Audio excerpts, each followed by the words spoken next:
Hey everyone, and welcome back to the Deep Dive. I'm Hal, your host for all things fascinating, and today we're diving into a topic that just might change how you think about rest and relaxation. I'm excited. Joining me is the incredible Sal. Happy to be here. Hal, ready to explore some brain-boosting techniques. Absolutely. But first, a quick joke to warm us up. Why don't they play poker in the jungle? Oh, gosh. Let me think. You got any ideas? Don't tell me. Too many cheetahs. You got it. No. All right, let's get serious. Today we're looking into Yoga Nidra and its more scientific cousin, non-sleep deep rest, or NSDR, and their potential to make us feel more rested and mentally sharp. Our source is a YouTube video featuring neuroscientist Andrew Huberman, who not only breaks down the science, but shares his own experiences. The big question, could 10 to 20 minutes of these practices really feel as restorative as a full 8 hours of sleep? It's a bold claim, but Huberman's personal story is pretty convincing. He talks about trying Yoga Nidra at a trauma treatment center and feeling incredibly rejuvenated afterward, even though he was struggling with poor sleep at the time. Right. He actually said he felt like he'd gotten a solid 8 hours of sleep despite only having a few broken hours. Yeah. That's incredible. But what exactly is Yoga Nidra? So Yoga Nidra, it's an ancient practice often called yogic sleep, where you lie still and aim to stay awake while deeply relaxing your body. Think of it as a state of conscious, deep relaxation. Okay, so that's Yoga Nidra. But then there's NSDR, which Huberman developed as a more, let's say, science-backed approach. He basically stripped away the mystical elements of Yoga Nidra and focused on the core techniques. Exactly. With NSDR, you lie down, focus on slow exhales, do a mental scan of your body, and if you drift off to sleep, that's okay too. Sounds pretty simple, right? But the potential benefits are anything but. We're talking reduced stress, increased dopamine levels, improved cognitive function, and of course that coveted feeling of being deeply rested. And that dopamine increase is particularly fascinating. There's a study from Denmark where participants saw a whopping 60% increase in their dopamine levels after an hour of Yoga Nidra. 60%. That's huge. But wait, I thought dopamine was the feel-good chemical, the one we get from rewards and achievements. How does lying still boost dopamine? It all comes down to how we use our brain's dopamine reserve pool. When we're constantly engaged in goal-oriented tasks, striving for something we're tapping into, that reserve in SDR, on the other hand, encourages us to shift away from that goal-driven mindset and simply be present in the moment. By doing so, we allow the dopamine pool to replenish. It's like giving your brain a much-needed vacation from the daily grind. So it's not about getting a dopamine rush, but about giving our brains a chance to restore their dopamine supply. That's a pretty cool way to think about it. But how is this different from meditation? I thought meditation was all about stillness and relaxation, too. There is a key difference. While both practices involve stillness, meditation is more about focus concentrating on your breath, a mantra, or an object. With NSDR, you're letting go of that focus. You're not trying to control your thoughts. You're simply observing them without judgment as they drift in and out of your awareness. So NSDR is more about becoming an observer of your mind rather than trying to empty it. And here's the best part. You can do it anytime, anywhere, even for just 10 minutes. Huberman swears by his daily NSDR practice and says even a short session leaves him feeling refreshed and ready to tackle the day. And get this, he's actually teaming up with sleep expert Matthew Walker to conduct research using brain imaging to understand exactly what's happening in the brain during NSDR. They want to see how closely it mimics the restorative effects of sleep at a neurological level. Wow, that's really interesting. Imagine if we could truly tap into the benefits of a full night's sleep in just a fraction of the time. What do you think, Sal? Could this be the future of rest and rejuvenation?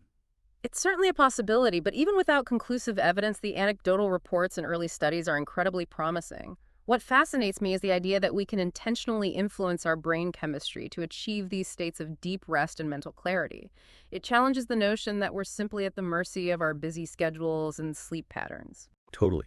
It's almost like we have this untapped potential within us, this ability to take control of our mental and physical well-being in a way we never thought possible. It's like discovering a secret weapon against stress and fatigue. And remember that study we mentioned earlier, the one with the 60% dopamine increase? That wasn't even after a full night's sleep. It was just an hour of Yoga Nidra. It really highlights the power of these practices to impact our brain chemistry.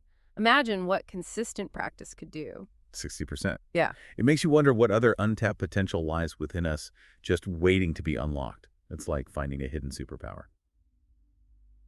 Okay, we've covered a lot of ground here. Yeah. What are your initial takeaways? What stands out to you the most about Yoga Nidra and NSDR? For me, it's this idea of deliberately slowing down and disconnecting in a world that constantly pushes us to do more, be more, achieve more. Yoga Nidra and NSDR remind us that slowing down and disconnecting can actually enhance our cognitive function and creativity. It's like hitting the reset button on our nervous system, allowing us to come back refreshed and recharged. I love that analogy, hitting the reset button.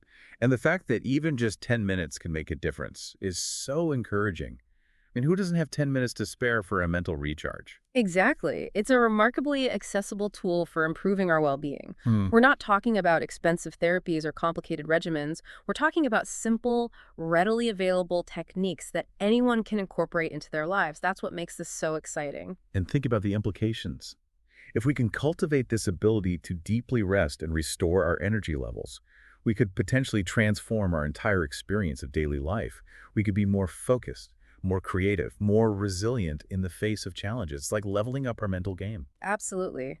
And it aligns with what Huberman suggests that practices like Yoga Nidra and NSDR could be essential for thriving in our modern world, which is often characterized by stress, sleep deprivation, and constant stimulation. It's like having an antidote to the digital age.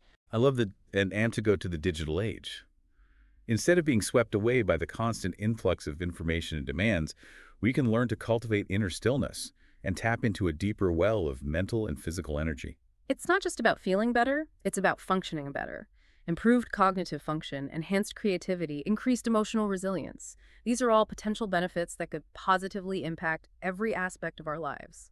All right, so we've explored the what and the why of Yoga Nidra and NSDR. Now let's get practical. What advice would you give to someone who's intrigued by these practices and wants to give them a try?